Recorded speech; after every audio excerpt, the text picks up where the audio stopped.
안녕하세요. 사연 읽어주는 남래입니다. 오늘도 와주셔서 감사드리며 오늘의 사연 시작하겠습니다. 안녕하세요. 25년 전 시집 온 후로 줄곧 시부모님을 모시고 살고 있는 50대 여성입니다. 늘 시어머님 눈치만 살피며 기죽어 살았는데 이젠 기 좀 펴고 살 수 있게 되었어요. 시아버님은 8년 전 돌아가시고 시어머님만 남으셨는데 결혼 생활 내내 저를 힘들게 하셨던 분이세요. 어렸을 때 부모님을 잃은 제게 고아를 며느리로 삼았다며 정말 온갖 구박을 하셨던 시어머님이셨는데요. 0부터 시작해 100을 채울 때까지 갖은 수모와 서름이 있었지만 살다 보니 이렇게 좋은 날도 오네요. 아버지는 제가 3살 때쯤 공사장에서 사고로 돌아가셨고 어머니는 저를 키우다 17살의 병으로 돌아가셨어요. 아버지 없이 힘들게 자라긴 했지만 어머니께서 한밭집을 운영하시며 부족함 없이 키우려 노력하셨습니다. 공사장 인부들을 상대하면서 목소리도 크고 말투도 세졌다는 내 어머니는 저를 위해 정말 억척스럽게 사셨어요. 20대 중반에 남편을 여의고 저 하나 때문에 38까지 고생만 하다 가셨죠. 어머니가 살아보지 못한 54을 살고 있는 지금도 어린 어머니만 생각하면 마음이 아픕니다. 그런 어머니를 저희 시어머니는 종종 한밭집 옆편내라고 부르며 흉을 보았어요. 한밭집 옆편내 밑에서 자라 본데 없이 시부모를 무시한다고 트집을 잡을 때 혼잣말 하듯 그런 말씀을 하셨죠. 그런 말을 듣고 살면서도 저는 한 번도 시부모님 앞에서 화를 내본 적도 없습니다. 어디 감히 하늘 같은 시부모님한테 그럴 수 있을까요?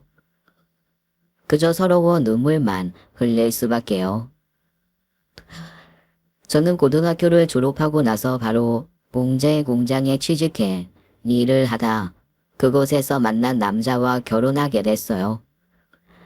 남편은 넉넉하고 평범한 집안에서 자란 둘째였는데 그 위로 어렸을 때부터 명석하다 소문난 형이 하나 있어요. 제가 0에서 시작했다고 말씀드렸죠. 시부모님은 잘난 첫째 아들에게 온갖 지원을 아끼지 않았지만 둘째 아들에게는 참 박하셨어요. 특별한 재능이 있는 건 아니어도 남편은 선하고 사람을 위할 줄 아는 사람인데도 인정을 해주지 않으셨죠. 그러면서 시부모님을 모시고 살아야 하는 것은 둘째 아들이고 둘째 며느리 밥상을 받고 살아야 한다고 했어요.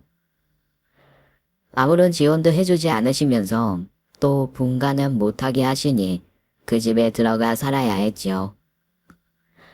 그래서 종일 집안일을 하고 아이를 보고 삼시세끼 시부모님과 남편을 위해 밥을 차리는 것이 제 일이었지요. 아주버님은 공부를 잘해서 국내 최대 대학에 입학해 동네 플랜카드도 걸었고 늘 시부모님의 사랑이었어요. 하지만 제가 아주버님을 본 것은 손에 꼽혀요. 학교를 졸업하고 지원을 받아 미국 유학을 한 후 그곳에서 정착했거든요. 오랫동안 유학 생활을 하고 취직을 한 뒤 그곳에서 자란 교포와 결혼하고 미국 시민권자가 되어 살고 있죠. 그러다 보니 자연히 시부모님을 모시고 사는 것은 둘째의 남편이 되었고 사실상 제 몫이 되었지요. 당시만 해도 미국에 사는 가족이나 지인이 참 드물어서 미국에 산다고 하니 참 대단하다 했어요. 생판 남인 저도 미국이라고 하면 그저 대단하다고 생각할 때인데 시부모님 자부심은 말도 못할 만큼 대단했죠. 형님은 저보다 어려요. 아주버님이 그곳에서 결혼을 늦게 하셨거든요. 저보다 5살 차이가 나고 아이를 늦게 생겨 시족하는 제 딸과도 좀 터울이 있고요. 근데 또 사람 자체도 그렇게 좋진 않았어요. 아주버님과 함께 한 번씩 한국에 들어오면 정말 사람 불편하게 하는데 뭐 있더라고요. 미국 며느리라고 시어머님은 그저 어려운 손님처럼 대하시고 본인도 며느리가 아니라 손님처럼 굴었죠. 첫째 며느리 노릇은 하나 하는 것 없이 이것저것 시키기만 바쁘니 얄미울 수밖에요. 아무리 얼굴 보기 힘든 미국 며느리라 한들 같은 며느리인데 처지가 다른 것 같아 서로 뭐 말할 것도 없었고요. 저한테는 딸 하나 낳았다고 그렇게 가진 구박을 하셨으면서 아이가 늦어지는 형님한테는 한마디도 안 하셨어요. 형님이 뒤늦게 아들을 낳았다는 소식을 듣고는 눈물까지 흘리며 장하다고 좋아하셨고요. 그렇게 한번 온 뒤로는 올 때마다 한국집이 너무 불편하고 지저분해서 가고 싶지 않다고 한동안 오지도 않았어요. 절마다 고추를 말리거나 매주를 띄우곤 하던 방이 예전 아주버님 방이었거든요. 어머니께서 생각 없이 그 방을 내어주셨는데 벽지며 온방에 밴 그 냄새를 형님은 견디기 힘들어했지요. 그 말 듣고 저희 어머님 아파트로 이사까지 했습니다. 그 나들 한국 올 때 편히 지낼 곳이 필요하다고 하니 이사가 내키지 않다던 시아버님을 그렇게 설득하더라고요. 그렇게 했는데도 아주버님 내외가 한국에 머문 것이 손에 꼽을 정도니 시부모님께서 서글펐겠죠. 한 번씩 나올 때마다 없이 산다고 사람을 살살 긁어서 저는 오히려 좋았지만요. 왜 이런 집에서 사냐? 왜 따로 살지 않는 거냐? 자존심도 없냐? 이런데도 사람이 사냐? 그게 형님이 하던 말이었어요. 그렇게 십수년을 한국에 들어오지 않더니 저희 사는 게 여전히 그 시대에 머물러 있는 줄 아셨나 봅니다. 오랜만에 한국에 들어와서 저희 사는 걸 본 형님 표정은 정말 말로 다 못할 만큼 통쾌하더라고요. 저희가 형편상 결혼식은 나중에 했어요. 남편이나 저나 가진 게 많지 않았다는 이유도 있었지만 가장 큰 이유는 아주버님 때문이었죠. 첫째 아들도 결혼 못했는데 둘째가 먼저 결혼식을 하는 것은 안 된다 하셔서요. 그래서 일단 제가 시부모님의 집에 들어가 살다가 아주버님이 미국에서 결혼하신 후에야 결혼식을 한 거예요. 아주버님 결혼식은 미국에서 하는 결혼식이라 시부모님이 미국까지 가셔야 했는데 저희는 못 갔어요. 그 비행기 값이 너무 비싸다 보니 정말 돈이 말도 못하게 들더라고요. 게다가 처음엔 이모님과 고모님을 포함한 여러 가족까지 포함하니 한국에서 가기로 한 가족만 17명이었고요. 그걸 다 시아버지께서 내시겠다고 했는데 따지고 보니 왕복 표값만으로 차 한 대를 사겠더라고요. 뭐? 그게 말이 되냐? 그렇게 비싸단 말이야? 너 제대로 알아본 거 맞아? 제가 몇 번이나 확인하고 알아봤는데 그게 맞대요. 미국이 제일 멀잖아요, 어머니. 아휴, 그래도 그렇지. 어떻게 사람 한 번 왔다 갔다 하는데 그렇게나 들어? 그게 17명이니까요. 그리고 그렇게 많은 인원이 가면 저희가 형 집에서 다 지낼 수도 없어요. 따로 호텔도 예약해야 하는데 그것도 무시하기 어렵고요. 돈 많이 드실 텐데요. 아니, 이게 무슨 말이나 되냐? 그냥 우리 가족끼리 다녀와요. 시어머님은 일단 미국에서만 결혼식을 하는 것도 못마땅하게 여기셨어요. 잘난 큰아들 미국 며느리 만나 결혼한다고 동네 잔치 해야 하는데 형님이 한국에서 결혼식 하기 싫다고 했거든요. 그래서 별 수 없이 미국까지 가야 했는데 동네 잔치는커녕 가까운 친척들도 데리고 가기 어려운 상황이었던 거예요. 대신 아주버님께서 그 돈을 들여 친척들을 다 불러들이고 이참에 좀 호강 좀 시켜줬으면 하셨나봐요. 미국 관광도 시켜주고 삐까번쩍한 호텔도 데려다 주고요. 미국 며느리 밥상도 받아보면 금상첨화였겠죠. 근데 형님은 그럴 사람이 아니었어요. 아주버님은 그러고 싶었을지도 모르지만요. 형님이 집이 굉장히 잘 살아서 지금 사는 집도 결혼식 비용도 전부 형님의 집에서 대줬다고 하더라고요. 시부모님이 가진 게 없는 건 아니지만 그렇다고 미국에 집을 해주실 만큼의 능력이 되는 것도 아니었어요. 그러다 보니 아주버님 목소리를 내기 어려웠고 그쪽 일은 대개 형님이 원하는 대로 흘러갈 수밖에요. 시어머님은 화를 냈는데 미국 며느리한테는 말도 못하고 그때 화가 나 하는 모진 소리는 또 다 제 몫이었어요.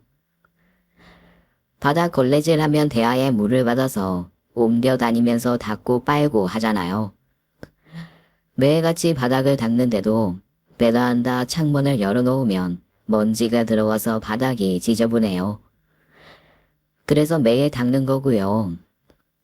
그러다 보니 걸레밥 물이 그렇게 깨끗할 수가 없죠. 그런데 시어머님, 청소를 제대로 안 하는 거 아니냐며 대야에 찬 걸레밥 물을 걷어차 버리셨어요. 거실이 온통 물바다가 됐고 카페까지 젖는 바람에 다 꺼내서 세탁소에 갖다 맡겨야 했지요. 그뿐만이 아니라 평소에 늘 먹던 반찬인데 소태가 따로 없다고 괜히 싱크대에 음식을 갖다 버리기도 하고요. 괜히 가만히 앉아 밥 먹고 있던 제 딸에게 알밤을 먹이시곤 무슨 여자애가 그렇게 많이 먹냐고 타박까지 하셨죠. 사사건건 트집을 잡아 제게 화풀이 하시는데 너무 서럽더라고요. 아주버님은 부모님 딱 2분 티켓만 예약하겠다고 하면서 저희한테도 올 필요 없다고 하더라고요.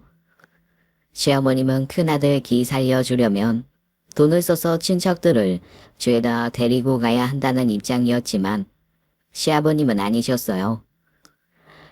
그래서 조율했던 게 저희 부부와 아이들 티켓 비용을 시아버님이 내주시기로 한 것이지요. 근데 그것도 이모님과 고모님이 어떻게든 가야겠다고 하셔서 저희 대신 갔어요. 저도 내심 미국 한번 가보나 덕 좀 보나 하는 그런 길에도 내심했었어요.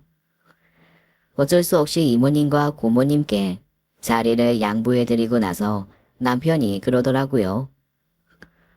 나중에 내가 돈 많이 벌어서 데리고 가줄게. 언제? 다 늙었고 무랑 할머니 될 때? 그 전에 다리에 힘 있을 때 데리고 가줄 테니까 너무 서운해하지 마. 됐어. 우리도 아주버님 결혼식 하면 결혼식 올리기로 했잖아. 그러려면 돈 아껴야지. 시집살이를 당하더라도 남편이라도 말을 예쁘게 하니 살만했어요. 결국 시부모님과 이모님, 고모님만 비행기를 태워 보내드리고 남편이 따로 아주버님께 축의금을 붙였어요. 그리고 나서 1년 뒤에야 저희가 결혼식을 올렸는데 아주버님 내외도 우리 결혼식에 오지 않았지요. 이유는 단순했지요. 뭐니까요. 그리고 저희도 참석하지 못했으니까요. 저희도 미국까지 가지 못했는데 저희 결혼식에 참석해 달라고 하는 건 또 욕심이기도 했으니 개의치 않았습니다. 말씀드렸다시피 한국에서 몇 번 만난 형님과의 대면이 그리 썩 좋은 것도 아니었고요. 축의금으로 100만 원을 받았는데 뭐 그만하면 신경 써준 것 같아 됐다 싶었는데 남편은 좀 아니었던 것 같더라고요. 형이 못 와서 울적해 그러나 했는데 알고 보니 남편이 아주버님 결혼식 한다고 500을 줬다더라고요. 500만 원? 대체 돈이 어딨어서? 당신한테는 말 못해서 미안해. 비상금을 좀 모으고 있었는데 어머님께서 하도 1000만 원은 붙이라고 신신당부하셔서 나는 그 정도는 없고 당신 알면 반대할 거 뻔하니까 모아놓은 돈 다 보냈어. 뭐? 1,000만 원. 아주버님 결혼하는데 축의금으로 1,000만 원이나 하라고 하셨단 말이야? 아까 어머님 우리한테 뭐라고 했는지 당신 알지? 아주버님이 100만 원 보내주셨다고 하니까 뭘 그걸 다 받냐고 답만 받고 다시 붙이라고 하셨잖아. 근데 당신한테는 형이라고 1,000만 원을 붙이라고 하셨다고? 당신은 돈이 없어 500씩이나 붙이고? 우리 엄마 알잖아. 형한테 면 세우고 싶으셨겠지. 그걸 왜 당신을 이용하시는데? 어머님도 진짜 너무하신다. 우리가 돈이 어딨어. 나도 형이 이렇게 나올 줄은 몰랐어. 그래도 잘 산다고 해서 받은 만큼은 줄 것 같아서 보낸 건데. 참 기가 막히더라고요. 남편한테 비상금이 500만 있어서 다행이지 1,000만 원이나 보낼 뻔한 겁니다. 되돌려 받은 건 100만 원인데 그것도 어머님께서는 반을 돌려주라고 하셨고요. 참석은 둘째치고 자기의 결혼식에 부모님 모시고 사는 동생이 500만 원이나 붙였으면 최소한 받은 만큼은 줘야죠. 그러면서요. 더 황당한 건 시어머니가 주변 사람들한테 이상한 소리를 하고 다니는 겁니다. 아주버님이 동생 결혼한다고 못 와서 미안한 마음에 1,000만 원을 들여 결혼식 올려줬다고요. 아주버님 돈 한 푼 들어간 거 없습니다. 심지어 시부모님께 받은 것도 없어요. 전부 저희 부부가 살뜰히 모은 돈이었고 제주도 여행 갈 때도 봉투 하나 받은 것 없었어요. 시부모님 앞으로 들어온 축의금도 전부 가져가셨고요. 그날 아이 데리고 신혼여행 겸 처음으로 제주도 여행 갔었는데 새삼 서럽더라고요. 가진 것 없는 고아를 거둬줬다. 이런 시부모가 어딨냐 그런 소리 하시고요. 불만만 생기면 주변 사람들한테 한밭집 옆편 내가 키우던 애라 그런지 좀 덜 떨어졌다. 그렇게 희움을 보셨어요. 그래도 둘째 며느리만한 사람 없다고 주변에서 치켜 세워주면 저를 받아줬으니 당연히 해야 할 도리라고 하시고요. 한 번도 잘했다. 그래도 네가 있어 고맙다. 그런 소리 해본 적도 없으신 분들입니다. 그래도 어쩌겠습니까? 시부모님한테 왜 그렇게 차별하시냐? 둘째 아들은 아들도 아니냐고 따지지도 못하는데요. 그 와중에 다행인 것은 그 차별을 직접적으로 겪을 일이 그리 많지 않다는 것이었습니다. 미국에 사니 그 사람들과 부딪힐 일도 거의 없고 대놓고 큰 아들이라고 저희 남편 차별할 일도 없었고요. 어쩌다 한 번씩 하는 연락이고 한국에 들어오는 일도 거의 없으니 차라리 잘 된 거라 생각하며 살았습니다.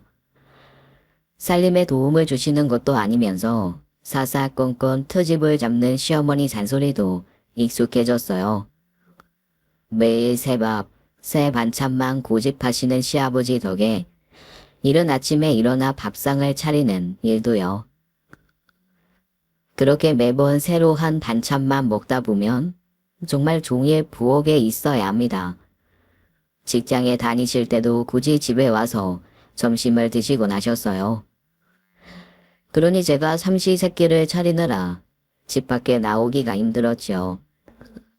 빨리 돈을 모으고 싶은 마음에 밖에서 마트 일이라도 하려고 하면 시어머님이 그렇게 반대하셨어요. 시아버지 밥은 누가 차리고 집안일은 어떻게 하냐고요. 여자가 밖으로 나돌기 시작하면 집안일에 소홀하게 된다고 타박하시기에 저도 답답해서 한마디 했었죠. 어머니, 그러지 마시고 제가 일하는 동안만 어머니께서 좀 봐주세요. 제가 아침에 차는 다 준비해놓고 가니 아버님 오시면 밥상만 차려드리면 되잖아요. 며느리가 있는데 왜 내가 그걸 하니? 내가 평생 네 시아버지 밥상 차리다가 이제야 해반이 됐는데 며느리 두고 내 손 써야 하냐? 매번 하시라는 게 아니라 그냥 차려만 드리면 되잖아요. 설거지도 제가 다녀와서 할게요. 나는 못한다. 너 지금 나 부려먹으려고 하는 거냐? 아니요, 부려먹다니요. 이제 윤진이도 크면 돈 들 때도 많고 저희 분가도 하려면 돈 많이 모아야 돼요. 그 사람 가지고 오는 걸로는 생활비 하랴 공과금 내랴 택도 없고요. 윤진이가 뭐가 돈 들 때가 많어. 적당히 키우다가 시집을 보내든지 공장에 보내서 돈이나 벌라고 하면 되지. 그리고 너 은근히 명종이 몇 푼 못 벌어온다고 무시하는 거냐? 어머니, 그런 말씀이 어딨어요. 물가도 점점 오르고 있고 집 한 채 마련해서 살려면 부족하다는 거죠. 그리고 저 윤진이 적당히 키울 생각 없어요. 하고 싶은 거 다 시켜주고 대학까지 보낼 거예요. 뭐, 대학? 여자 대학 보내 뭐 하냐? 이렇게 생각이 없어요. 결국 시집 가버리면 말짱꽝인데 쓸데없이 공부를 왜 시키냔 말이야. 할 말은 참 많았습니다. 대학 나온 형님한테는 뭐 하러 여자가 대학을 나왔느냐는 소리도 못 하시면서 제 딸한테는 서슴없이 그런 말을 하니까요. 결국 시어머님 때문에 밖에서 일하는 건 한참 뒤에나 가능한 일이었고 어쩔 수 없이 내내 집에만 있어야 했어요. 그러다 형님이 애를 낳게 되었는데 시어머님이 그토록 바라던 아들이었어요. 얼마나 좋아하셨겠습니까? 큰아들이 낳은 장손인데. 저희는 모시고 사는 자식인데도 딸을 낳았다고 잘 봐주시지도 않았어요. 집에서 산후조리를 하는데 애가 밤낮 없이 울어 잠도 못 자겠다고 얼마나 무시하고 구박하셨게요. 친정이라도 있으면 보내버리는데 고아라 어디 보낼 곳도 없어 자기만 괴로우시다고 그렇게 뭐라고 하셨습니다. 설에는 설이라고 세배하는 애한테 500원 주시던 분이세요. 시아버님이 지폐를 꺼내려 하시면 대놓고 손으로 쳐내시고 동전 내밀었지요. 애가 뭘 아냐고 큰돈 주면 다 지엄마 주머니로 들어가는 거라고 하시면서요. 근데 형님 아이 낳았다는 소식에 시부모님, 아주버님한테 무려 1,000만 원을 쓰셨습니다. 애 키울 때 들어갈 돈 많으니 좀 보태 쓰라고 하시면서요. 아무리 생각해도 너무하다 싶어 서운한 마음에 그날 동일 말을 안 했어요. 도저히 좋은 마음으로 말이 곱게 나갈 것 같지 않아서요. 그랬더니 시어머님, 제 마음 눈치채시고 뭐라고 하셨냐면요. 그러게 너도 아들 낳지 그랬냐? 지금이라도 안 늦었다. 장손은 아니어도 아들 손주는 내가 봐주마. 그러시더라고요. 근데 그 말을 듣고 눈물이 터져서 방으로 숨어 들어갔습니다. 저 아들 낳기 싫어 안 낳은 것도 아니에요. 큰애 낳고 바로 다음 해에 바로 임신했었는데 3개월 만에 유산됐습니다.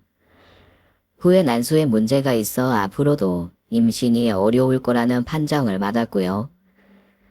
고아 며느리가 알고 보니 하자도 있었다는 말까지 하실 것 같아 제 문제로 아이가 힘들 거란 말은 안 했어요. 혼자 외롭게 자란 데다가 엄마 없이 혼자 남은 것이 너무 서러웠던 저는 아이 욕심도 많았거든요. 셋은 낳고 싶었는데 아무리 노력해도 아이가 생기지 않았고 결국 하나라도 생긴 게 어디냐 하며 감사하며 키웠어요. 그런데 그렇게 한 번씩 넌지시 아들 못 낳는 며느리라고 구박하실 때마다 얼마나 서럽던지요. 어머님은 모르고 한 소리라고 하시겠지만 사실대로 말하면 아마 구박거리만 하나 더 늘어나겠지요. 감히 시어머니가 말하는데 눈물바람을 하고 갔다고 그날 불려가서 또 엄청 혼이 났습니다. 아무리 듣기 싫은 소리를 하더라도 그렇게 팽하니 방에 들어가면 안 된다면서요. 그러면 저는 또 내내 할 수밖에 없었습니다. 그러고 나서 몇 달 뒤에 시어머님이 병이 나셨어요. 다름 아닌 장손 때문이었죠. 손자를 낳았다는 소식을 듣고 내심도 아주버님이 한국에 데려오지 않을까 하셨던 거예요. 근데 몇 달이 지나도 소식이 없으니 대놓고 말은 못하고 끙끙 앓은 거지요. 어머님도 어머님이시지만 아주버님도 참 그래요. 첫째 아들 도리는 하나도 안 하면서 그렇게 대접만 받으니 양심도 없죠. 며칠 제대로 먹지도 자지도 못하시고 그렇게 힘들어 하시는 걸 보고 남편이 아주버님께 연락했어요. 형, 이번 설에는 올 거지? 아니, 내가 언제 명절이라고 한국 갔냐. 늘 안 왔으니까 이번엔 와야지. 엄마 아빠가 다니엘 많이 보고 싶어 하는데 애가 어려서 비행기를 타긴 좀 어렵지. 네 형수한테 물어는 볼게. 근데 아마 가더라도 3, 4년 뒤에나 가지 않을까 싶은데. 뭐? 아이 그건 좀 너무하지 형. 엄마 몰라? 지금 형한테 말을 못해 그렇지. 지금 알아두셨어. 뭐? 엄마도 참. 아이 기다리시면 언제고 보실걸. 아주버님은 아무래도 쉽지 않을 것 같다고 하셨고 남편이 계속 재촉하자 차라리 미국으로 모시겠다고 하더라고요. 그래서 갑자기 시부모님은 다시 미국에 가게 되신 거죠. 그 말을 듣고 시어머님 그 자리에서 털고 일어나셔서 밥 맛있게 드시더라고요. 참 큰아들이 뭐라고 장손이 뭐라고요. 저도 며칠은 시어머님 잔소리 들을 필요 없겠다 싶어 좋았던 차에 갑자기 모르는 번호로 연락이 왔어요. 형님이었죠. 제 번호는 어떻게 알았는지 생전 연락을 주고받던 사이도 아니었는데 전화가 온 거예요. 동서, 들었지? 다음 달에 아버님, 어머님 오시기로 한 거. 네, 많이 좋아하세요. 동서는 애도 낳았으면서 내 마음을 그렇게 몰라? 뭐가요? 애가 돌도 안 지나서 손이 얼마나 가는데 그 바쁘고 정신없는 와중에 남편 부모님 모셔야 하겠어? 형님, 아이 봐주시는 시터도 쓰신다면서요. 겨우 일주일 있다 오시는 건데 얼마나 아이가 보고 싶으셨겠어요. 동서야, 동서가 애도 보고 시부모님 밥도 차리고 하겠지만 나는 그렇게 구질구질하게 안 살잖아. 동서가 그렇게 산다고 나까지 그렇게 대접해드려야 돼? 아니, 어머님도 그래. 눈치 없으셔? 어련히 한국 들어갈 때까지 기다리면 될 것을 왜 이렇게 사람을 불편하게 하셔? 그러면 형님이 들어오시면 되잖아요. 애가 어려서 못 간다니까. 그리고 동서가 몰라서 하는 소리야. 여기가 한국이야? 이 동네 대중교통도 없이 어디 한번 나가려면 운전해서 나가야 하고 어딜 가든 성종씨가 모시고 다녀야 하는데 그럼 그 사이에 애는 나만 봐? 하루 종일 밖에 계신 것도 아는데 그 정도는 할 수 있는 거 아니에요? 그럼 밥은? 지난번 결혼식 때도 얼마나 난처했는지 알아? 나이 든 분들 넷이나 와서는 밥이 왜 이렇게 날아다니냐? 김치는 없냐? 된장국 좀 끓여라. 그 잠깐 미국에 머물 때도 한식 없으면 밥도 하나 못 먹는데 내가 지금 이 몸으로 어머님 아버님 밥까지 차려야 하냐고. 됐으니까 동서 선에서 처리해. 제가 뭘 어떡해요? 이미 가시기로 하고 아주버님이 표도 예매했다면서요.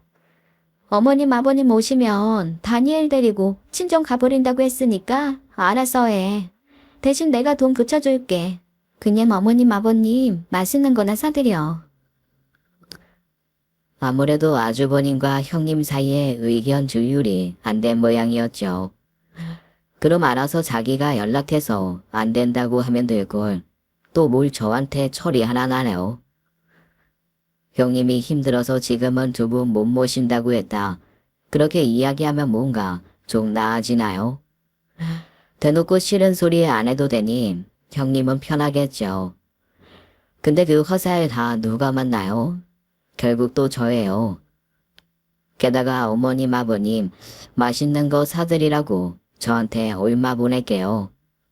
100불입니다. 10만 원 좀 넘는 돈이에요. 자기들은 1000만 원이나 받아가 놓고 애 보러 가고 싶다는 표도 취소하고 보낸 돈이 그 돈이더라고요. 결국 아주버님이 애가 아파서 입원했다는 핑계를 댄 모양인데 그런 핑계를 대면 또 얼마나 걱정하시겠어요.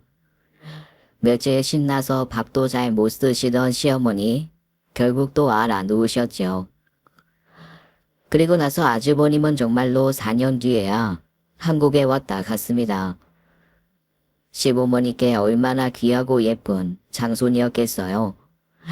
아주버님 내외에 왔다고 저희 방까지 내어드리고 한동안 거실 생활을 했는데 저한테 미안한 내색 하나 없더라고요. 동서는 아직도 이러고 살아? 네? 아우, 사는 꼴이 이게 뭐야. 그래도 전에 시골집보다는 낫잖아요. 어머님께서 형님 때문에 이사도 하셨는데. 어머, 진짜 어머님이 나 때문에 이사하셨대? 웬일이야. 그럼 좀 더 넓은 데로 가시지. 이게 뭐야? 그리고 집이 문제가 아니야. 이 쿰쿰한 냄새는 대체 뭐야? 시골집이나 여기나 냄새가 똑같아. 동서, 가난해도 냄새가 있대. 그런 말을 서슴지 않던 형님은 10년이 넘도록 안 왔습니다. 시아버님 돌아가셨을 때도 아주버님만 왔다 가셨어요. 그때도 아마 애가 갑자기 큰 사고 나타나 그런 핑계를 댔던 것 같습니다. 형님도 참 대단하죠. 그러다 보니 뭐 장손이라고 할머니 할아버지와 그리 애틋한 유대감이 있을 리가요.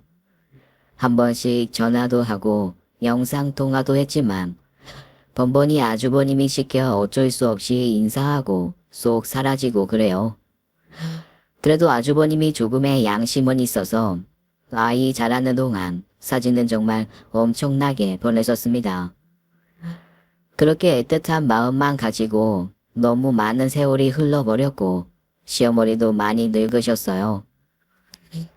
죽기 전에 애 한 번 더 보려나 그런 희망조차 없더라고요. 그 정도로 보고 싶어 하는데도 큰아들 큰 며느리한테 싫은 소리 한 번 못하는 시어머님도 대단하시죠. 절대 못하는 분이 아닌데 말이에요.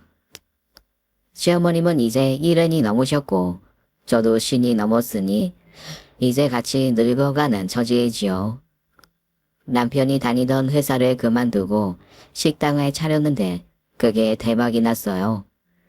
3년 만에 2배로 확장해서 순식간에 돈을 벌어들였죠. 일이 워낙 바빠서 제가 식당에 나가서 거들어야 했는데 아들 사업이라고 그건 또 반대하지 않으시더라고요. 그렇게 돈을 벌어 드디어 본가하게 됐을 때 시아버님이 돌아가셨습니다. 갑작스러운 일이었어요.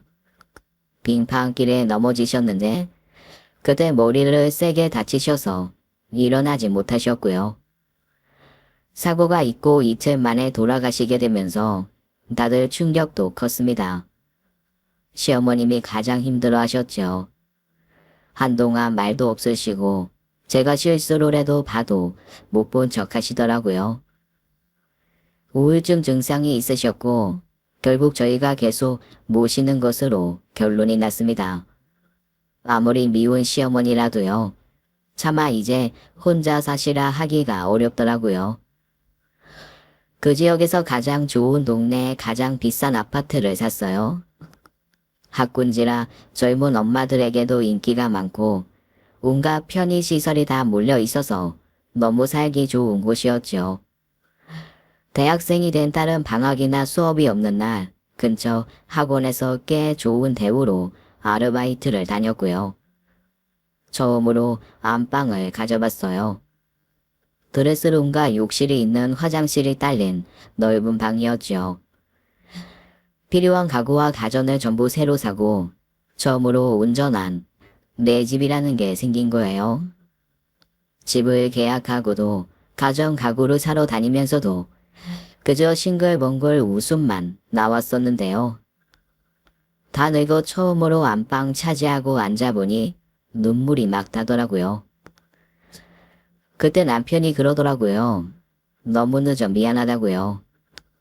이제 가게 나와 고생도 하지 말고 가게 일은 자기가 알아서 할 테니 하고 싶은 거 다 해보고 살아보라면서요. 제가 남편 가게 일 도와주다가 허리가 많이 안 좋아져서 병원도 다니거든요. 허리가 아마 시어머님보다 제가 안 좋을 겁니다.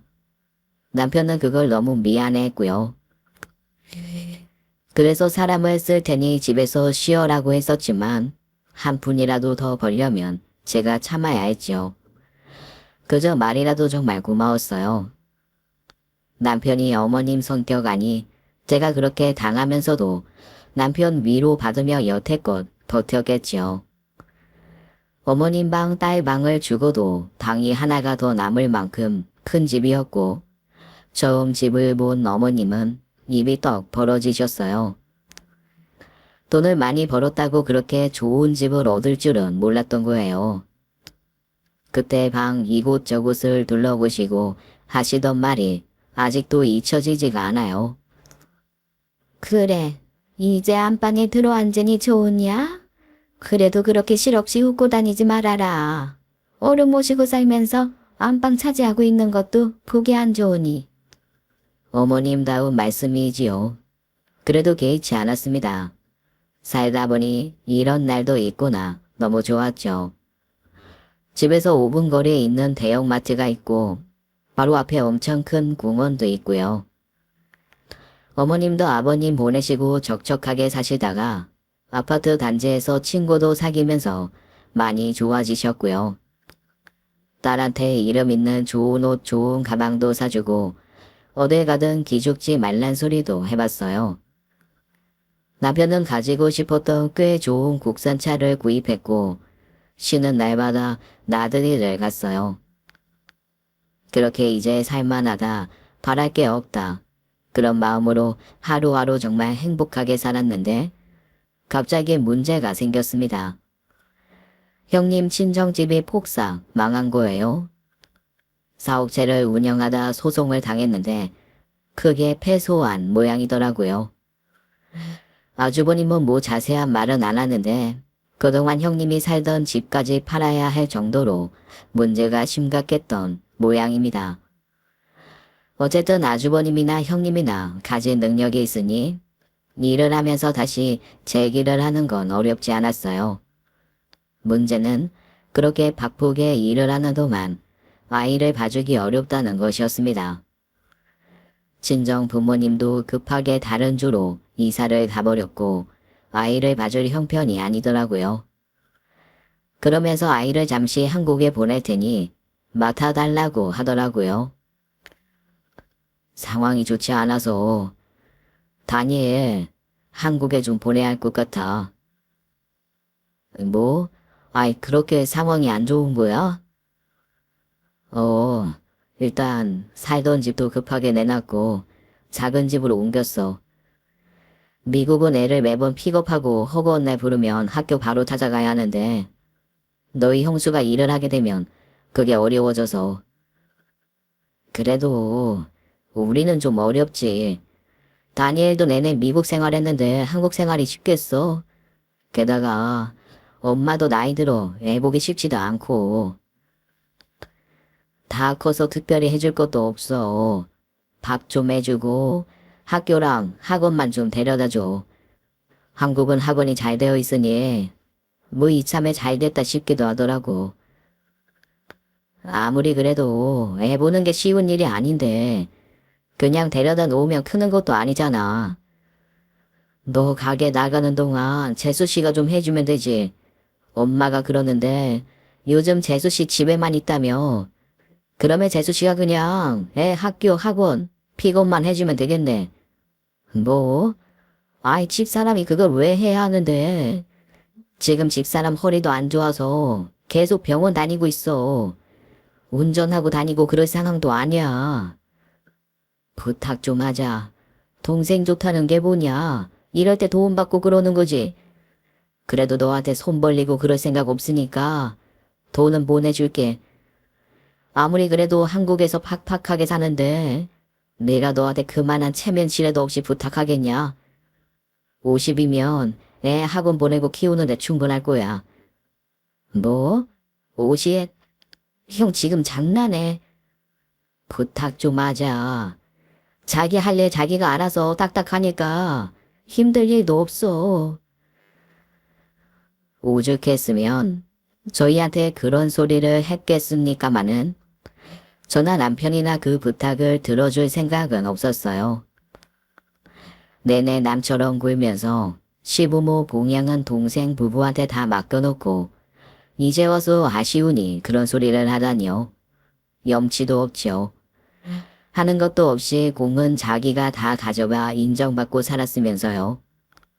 상황이야 어찌됐든 부탁해도 형님 친정 부모한테 해야 하는 부탁이었고요. 저희가 봐주더라도 미국에서 자란 애를 한국에서 부모도 없이 키우는 것이 어디 쉬운 일인가요? 게다가 50만 원이요. 저희가 50이면 뭐 대단한 돈이다 싶어 넉적 감사히 받기라도 할 줄 안 것 같아요. 50만 원이면 애 수학학원 하나 겨우 보낼 겁니다. 영어야 본토에서 왔으니 그렇다 쳐도요. 어떤 학원을 보내도 월에 50은 더 들 텐데 그걸로 학원도 보내고 밥값도 하고 맡아준 공까지 치라니 터무니없지요. 형편이 그렇다 하니 또는 그렇다 치고도요. 주면서 하는 소리가 더 황당했던 겁니다. 아주버님은 아직도 저희가 20년 전 그 작은 시부모님 아파트에 얹혀 살던 때와 다르지 않다고 생각한 거예요. 어이가 없었지요. 저희는 그냥 어머님 모시고 좀 큰 집으로 이사 간다. 그 정도만 말씀드렸거든요. 뭐 이렇다 저렇다 자랑할 필요도 없었고요. 근데 시어머니께서 괜히 잘나가는 둘째 때문에 큰아들 기죽을까봐 그저 불평불만만 하신 거예요. 집이 전보다 커봤자 실속이 없다느니 엘리베이터도 느려 터졌고 애들이 많은 동네라 시끄럽다고요. 그러면서 시어머님은 당연히 아주버님 편이 되어선 애를 맡아야 한다고 하더라고요. 형제간에 어려우면 그렇게 돕고 사는 거다. 어휴, 어머님, 저는 못해요. 저도 나이 들어서 힘든데 어떻게 중학생 시조카를 봐요? 네가 못하면 내가 한다. 어머님이 어떡해요. 애 학교 보내고 학원 데려다주고 그러시겠다고요? 이 동네 애들 중학생이면 학교도 학원도 다 걸어다녀요. 다 집 앞에 있는데. 근데 형님은 지금 미국 생각하면서 학교도 학원도 다 차로 데려다 달라는 거잖아요. 어머님이 그거 할 수 있으시겠어요? 죽어도 내가 할 테니 데리고 오라고 해라. 왜요? 데리고 오면 제가 할까 봐서요? 어머니, 저 정말 못해요. 이제 좀 살만하다 싶은데 제가 이 나이에 시조카 키우면서 또 그 고생을 해야 돼요? 대체 애 하나 키우는데 네가 무슨 고생을 한다고 그래? 돈도 보내준다고 하지 않니? 50이요? 어머니, 그 돈으로는 애 학원도 제대로 보내기 힘들어요. 게다가 어머니 몸도 아프시잖아요. 지금도 관절 안 좋아서 이 옆에 친구분 만나러 가시는 것도 힘들어 하시면서. 너는 늙어서 그러니 왜 그렇게 말이 많어? 이제 너도 할 말 다 하고 살겠다 이거냐? 저도 할 만큼 했어요. 그리고 형님이 저희 어머님 밑에서 구질구질하게 산다고 좀 못살게 굴었어요? 한 번씩 가시돋지 말로 얼마나 힘들게 했는데요. 못해요. 안 해요 저는. 절대 안 된다고 못 박으며 강경하게 나가니 시어머니도 안 되겠다 싶었는지 아주버님을 설득하는 눈치더라고요. 아무래도 제가 시어머님 집에 얹혀 살 때와 제 집에 시어머님이 얹혀 사는 건 또 다르겠지요. 그 성질 다 부리시며 잔말 말고 키우라고 하셨을 텐데 그렇게까지 못하시는 걸 보니 어머님도 많이 늙으신 거지요. 일단락 되나 보다 했는데 끝이 아니었어요. 어머니께서 가지고 계신 돈을 몽땅 아주버님한테 보낸 겁니다. 큰아들이 어려운데 애를 봐줄 상황은 안 되니 그렇게라도 한 거예요. 어머님 돈도요. 그렇게 많지도 않았습니다. 시아버님 돌아가시고 알고 보니 아버님 밑으로 빚이 좀 있었어요. 지인을 통해 투자하셨는데 그게 잘 안 됐나 보더라고요. 저희한테는 말도 없으셨던 일이라 다들 많이 놀랐죠. 어쨌거나 저희가 상황이 좀 나아져서 천만 다행이었어요. 그래서 살던 집 팔고 빚잔치한 다음에 남은 돈 몇 천 그대로 어머님 통장으로 넣어드렸거든요. 그거 그대로 받을 생각은 추워도 없었고 그저 여생 자식들한테 돈 달라 눈치 보지 말고 쓰시라 둔 거예요. 그래서 어머님 저한테 돈 달라 소리 한번 안 하시고 지내셨어요. 근데 그 돈을 겨우 200 얼마 남기고 큰아들한테 준 겁니다. 큰아들이라 당연히 대학 공부도 시켜주고 초기 유학 자금도 대주었죠. 결혼한다고 한몫 챙겨줘. 애 낳았다고 돈 보내줘. 아주버님은 시부모님께 정말 받기만 했어요. 주는 거 없이 그저 내 품 안에 자식이 있는가 하면 아무리 보줘도 티가 안 나는 자식도 있나 보더라고요. 대체 무슨 생각이셨나 물어도 아무 말씀 없으셨습니다. 게다가 엎친 데 덮친 격으로 느닷없이 아주버님 내외가 한국에 들어온 거예요. 난데없이 시어머님이 찍어준 주소만 가지고 애를 데리고 집으로 온 거예요. 어처구니가 없어 보는데 형님은 민망하기는 한지 어색하게 웃고 집을 둘러보더라고요. 놀란 눈치였어요. 형님이 마지막으로 왔을 때는 다르게 한국도 많이 바뀌었죠. 게다가 우리나라 위상이 정과 같지 않잖아요. 얼마나 달라 보였겠어요. 형님이야 마당 딸린 저택에서 살아 이제 또 그리 크지 않게 느껴질지 몰라요. 좋은 가정 가구 꽉꽉 채워 제 입맛에 따라 꾸민 집은 또 다르게 보였겠죠. 분명 눈치가 그렇지 않았는데 또 하는 소리는 다르더라고요. 어머, 집 좋다. 근데 좀 내시 살기는 비좁네. 마당도 없고. 넷이 살기 뭐가 비좋습니까? 허락도 없이 이 방 저 방 문 열고 들어가 구경하더라고요. 아무래도 자기 아들 방 찾는 것 같아 보였고요. 일단 라센이 어쩌겠습니까? 이왕 온 거 그렇게 무시하던 우리가 어떻게 사는지 제대로 보여주겠다 하는 심산으로 잘 먹였어요. 한인타운에 살아 어지간한 건 다 먹고 살았대도 본토에서 먹는 음식이랑 같겠습니까? 잘 먹여서 잘 돌려보낼 생각이었어요. 일부러 형님 데리고 이곳저곳 다니면서 동네 구경도 시켜주고요. 땅이 좁아 그런지 죄다 아파트야 한국은. 아파트를 그렇게 비싼 돈 주고 산다며? 그래도 동선의 집은 집안인이 얼마 안 하지? 서울 집값에 비하면 얼마 안 하죠. 한 10억 정도 주고 샀어요. 뭐 10억? 아니 무슨 그 코딱지만한 집이 10억이나 돼? 한국이 그래요. 특히 이 동네가 애 키우기 좋은 동네라서 그렇죠. 초중고 다 있고 저기 보면 다 학원이에요 저게. 애들 혼자 다녀도 안전하고 근처에 파출소 있고 마트에 영화관에 집값이야 얼마 안 해도 살기 좋죠. 한동안 형님 말도 없으시더라고요. 놀랐겠죠. 자기보다 못 산다고 생각했던 시동생 내외가 그만한 자산을 가지고 좋은 동네에 살고 있으니까요. 게다가 처지가 변해 자기가 그 코딱지만 한다던 제 집보다 더 작은 집으로 이사를 하게 되는 거예요. 그것만으로도 나이 어린 형님한테 꼬박꼬박 존대하면서 하대받은 세월이 보상이라도 되듯 통쾌하더라고요. 애 키우기 좋은 동네라고 하니 그건 안심이 되네. 뭐가요? 뭐긴 뭐야. 동서 그러기야. 우리 다니엘 좀 맡아줘. 안 된다고 말씀드렸잖아요. 형님은 아직 그대로 40대 끝자락이라 모르나 본데 50대가 되면 또 달라요. 그럴 힘 없어요. 제 딸 뒷바라지하기 바쁘고. 윤진이는 다 컸잖아. 내일 모레 시집만 가면 되는데 뭐가 걱정이야?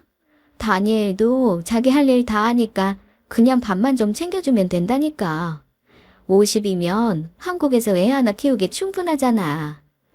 밥만 줘서 키울 수 있으면 그냥 형님이 미국에서 키우세요.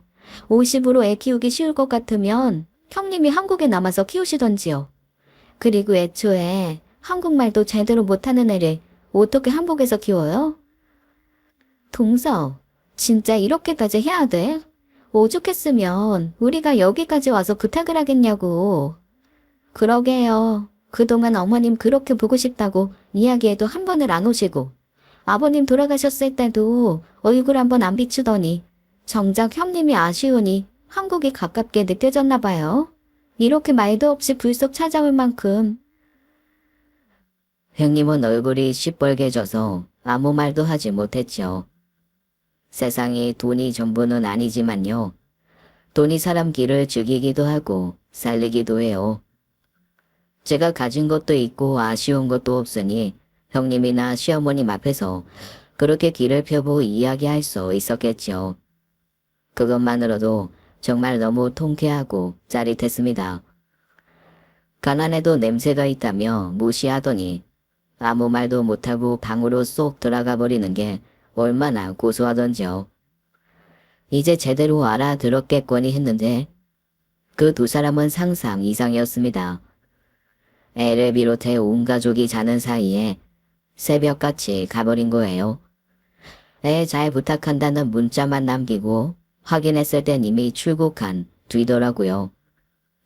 어이가 없고 황당해서 말도 안 나왔지요. 애는 애대로 충격이었지만 울면서 미국 간다고 밖으로 나가려는 거 애 아빠가 간신히 잡았습니다. 어처구니가 없어 앉아있는데 시어머니가 그러더라고요. 이왕 이렇게 된 거 어쩌겠냐. 다니엘, 엄마랑 아빠가 사정이 있으니 당분간 할미랑 지내자. 어머님이야. 그렇게 보고 싶어 하던 손자 끼고 살 생각에 얼마나 좋으시겠어요. 두 사람은 이미 미국에 도착할 시간이 지났는데도 연락은 받을 생각도 안 하더라고요. 애를 키우게 되면요. 당장의 한국 학교 입학 수속부터 해서 부모가 해야 할 몫이 많습니다. 그냥 애만 던져놓고 간 거예요. 알아서라고요. 어떻게 자기 애를 그렇게 두고 갈 수가 있는지 도무지 이해하려야 이해할 수가 없었습니다. 게다가요. 애가 버릇이 없어도 너무 없는 겁니다. 밥을 차려놓고 나와서 먹으라고 해도 절대 나오지도 않아서 결국 방까지 가져다 줬어요. 먹고는 내놓지도 않고 그대로 두고요. 한국말을 하긴 하는데 아무래도 영어가 더 편하다 보니까 영어가 더 불쑥불쑥 나와요. 답답하다 보니까 영어로 뭐라고 하는데 딸 말로는 욕도 한다더라고요. 애가 안타깝기는 하지요. 애가 무슨 잘못이 있겠습니까?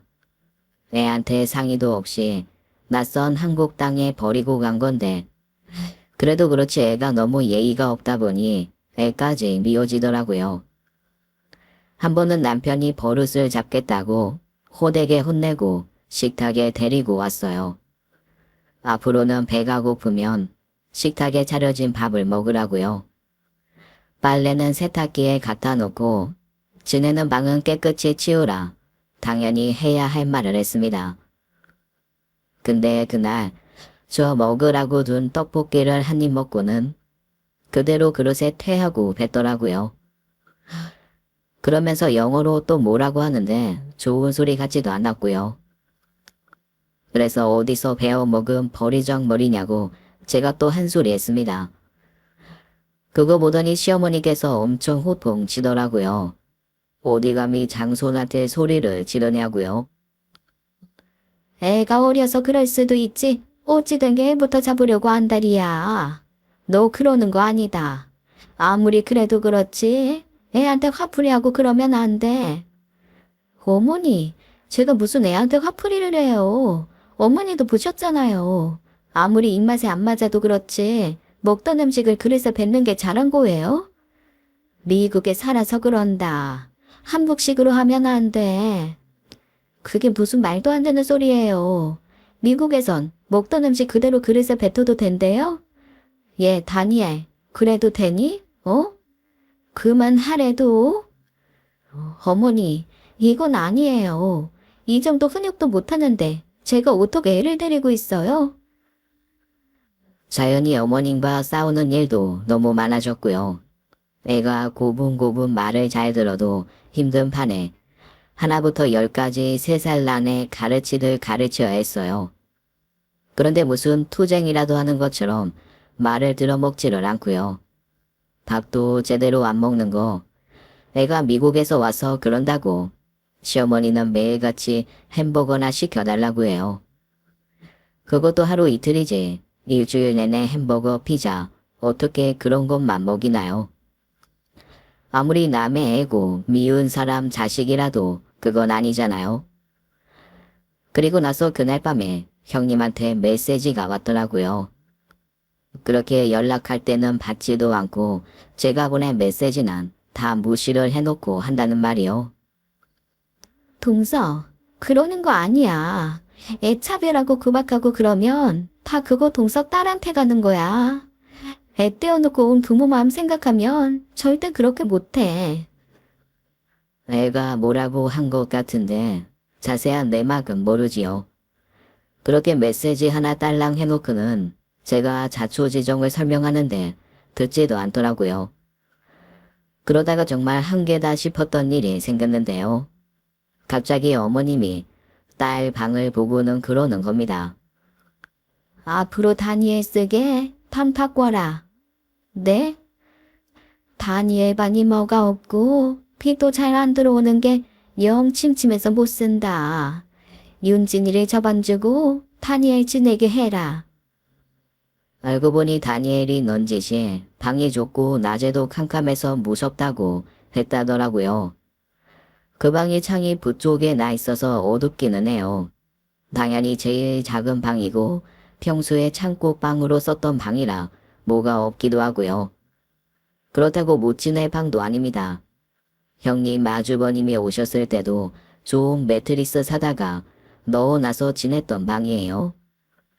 그렇다고 제 딸이랑 방을 바꾸라니요. 어처구니가 없어서 웃었습니다. 어머니, 말도 안 되는 소리 하지 마시고 가세요.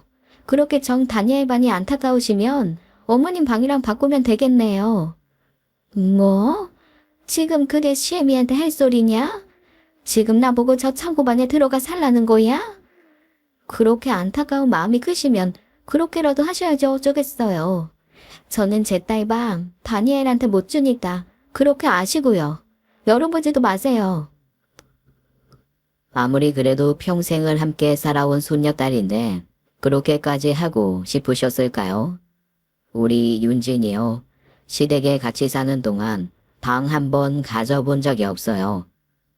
그래서 이 집에 이사와서 윤진이 방이 생긴 게 저한테도 얼마나 기쁜 일이었는데요.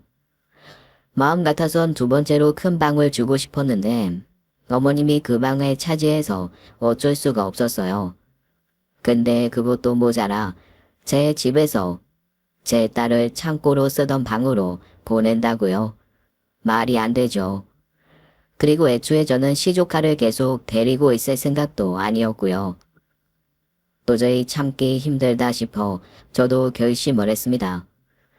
이렇게 막무가내로 나오면 저도 똑같이 막무가내로 나와야겠죠. 눈에는 눈, 이에는 이로요. 아는 부동산 사장님께 부탁드려서 빈집 하나만 잠시 쓰겠다고 했어요. 그리고 어머님을 데리고 갔지요. 지금 사는 동네 옆 동네인데 차이가 좀 있어요. 오래되고 낡은 집들이 많아 동네 분위기 자체도 많이 다르지요. 이게 뭐냐? 어머니, 전 아무리 생각해도 다니엘 못 키우겠어요. 아이가 협조적이지도 않고 공치아 받을 생각도 없지만 이러다간 제가 뭘 해도 형님 원만이나 듣겠죠. 정손자가 눈에 밟히시면 어머니가 알아서 밥도 하고 학교도 보내면서 키워보세요. 제가 집은 마련해드릴게요. 뭐야? 너 지금 날 여기로 보내겠다는 거냐? 저야 미혼하고 오나 명종씨 어머님인데 계속 모시고 싶죠. 그동안 어머니한테 들을 소리 못 들을 소리 다 듣고 구박받고 살았지만 이제 그러려니 해요. 아무리 원망이 들어도 어쩌겠어요. 근데 딱 어머님까지예요. 근데 어머님이 더 욕심부리시면 어머님도 안 되겠어요. 아니 애를 그럼 어떻게 해. 그렇게 힘들다는데. 어떻게 되든 애는 부모가 키우는 게 맞죠. 어머님께서 못 키우겠다고 하시면 저 그대로 미국 비행기에 보내려고요. 아주버님은 어머님 연락 받으시죠? 내가 못하고 갔는지만 보내면 어떻게든 데리고 가겠죠. 예, 그래도 그건 아니다. 어떻게 애만 덜렁 보낼 수가 있냐. 애만 덜렁 두고 간 부모도 있는데요, 뭐. 예전에 살던 딱 그만한 크기의 집이라 그리 작은 집도 아니었어요. 부동산 사장님께는 잠시 쓴다고 했지만 어머님이 뜻을 굽히지 않으시면 정말 계약할 생각이었고요. 하지만 절대 그럴 일은 없다는 것도 알았어요. 좋은 동네 좋은 집에서 지내시다가 친구도 같이 살 자식도 없이 어떻게 살아요. 그것도 말도 제대로 안 통하는 손자 데리고요. 그래도 어떻게 살아볼 생각은 하셨는지 집 구석구석을 둘러보는데 한숨만 푹푹 쉬더라고요. 그러면서 아이에 관한 모든 일에서 일절 저는 손을 떼겠다고 했어요. 아이 학교를 알아보고 입학시키는 일이며 학원 보내는 일 모두 해서요. 제 딸도 내일 모레면 시집 갈 나이예요. 저도 나이 먹을 만큼 먹었고 우리 딸 어릴 때와 달리 시대도 변했는데 이 나이에 애 뒷바라지를 어떻게 하나요? 그렇게 결단을 내리지 않으면 또 어영부영 저한테 다 맡겨놓을 것이 분명하니 저도 살려면 어쩔 수 없었습니다. 결국 시어머니께서 항복하셨고 알았다 한마디만 하신 후 내내 말도 안 하시더라고요. 며칠자 어떤 비행기로 애 보내겠다 그렇게 통보하면서 아주버니께 전달해 달라 했더니 금세 전화가 왔어요. 지난 몇 주 동안 단 한 번도 저희 연락을 받지도 않았으면서요. 재수씨, 좀 너무한 거 아닙니까? 저희가 그렇게 부탁을 했는데. 아주버님이 부탁하면 우리는 늘 들어드려야 돼요? 너무한 건 아주버님이죠. 내내 큰아들 대접은 다 받고 시부모님은 우리가 다 모시고 살았는데 이젠 아들까지 맡기려는 건 좀 양심 없는 거 아니에요. 뭐라고요? 지금 말 다 했어요? 참나, 사정이 그러면 형제간에 도움을 주고받을 수 있는 거 아닙니까? 그래서 아주버님은 저희 살면서 어떤 도움을 주셨나요? 형님 한 번씩 어떻게 그런 집에서 사냐고 한마디 하실 때마다 뭐 돈이나 주고 그런 말씀하셨어요? 동생한테 축의금 500 받아놓고 꼴랑 100으로 돌려줬으면 할 말 있어요? 아니 지금 언제적이를 그거 다 쌓아두고 살아요? 뭐 500그로 보내면 돼요? 그 500 가지고 단위에 잘 키우시고요. 남의 집에 애를 맡기려면 애 교육이나 잘 시키세요. 맡아보니 사돈 댁이 왜 애를 안 맡겠다고 했는지 알겠네. 앞으로 이런 일로 연락하는 일 없었으면 하네요. 그렇게 다니엘은 지난주에 보냈습니다. 아주 속이 다 시원해요. 형님한테서도 원망 섞인 문자 메시지가 왔지만 읽지도 않고 지워버렸어요. 뻔하죠 뭐. 아쉬울 것도 없고 바랄 것도 없으니 그럴 수 있는 겁니다. 시어머님은 항이라도 하든 무건 수행 중이신데 아마 며칠 안 갈 거예요. 답답하신 분이 결국 말씀하시겠죠. 남편은 잘했다고 해요. 제가 시어머니께 어떤 소리를 듣고 살았는지 누구보다 더 잘 아는 사람이니까 많이 미안해하고요. 사실 그렇게 따로 살게 해도 할 말이 없는데 모시고 살아 고맙다고 하더라고요. 그러면서 올해부터는 장인 장모님 제사도 지내자고 하더라고요. 생각지도 못한 말이라 놀랐어요. 결혼 전엔 혼자 작게 지내다가 결혼하고 나선 엄두도 못 냈거든요. 어머니께 넌지시 말씀드렸을 때 어디 시집 와서 친정 부모 제사를 지내냐 혼내셔서요. 이사를 하고서는 진작 모셨어야 하는데 가게 일이 바빠 미처 신경 쓰지 못했다고 미안하다고 하네요.